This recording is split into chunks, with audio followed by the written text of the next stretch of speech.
Maliit lang po ako at maliit din po ang bawat hakbang ko. Pero dahil sa mga natutunan ko sa isang Ramir Engano, lumaki po ang mga hakbang na yun.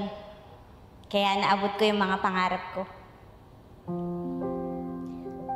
Isa po kayo sa nagbigay ng lakas sa akin para mapatunayan ko sa sarili ko at sa buong mundo na kahit gaano kaliit yung mga hakbang na yun, kaya kong maging malaki pagdating sa pangarap at sa puso.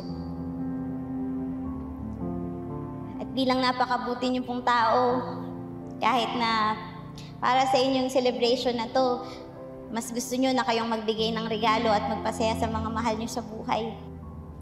Gusto ko pong malaman niyo na hindi kailangan ng bonggang regalo, damit o kahit anong material na bagay. Hindi niyo po kailangan gumawa ng malaki para sa amin.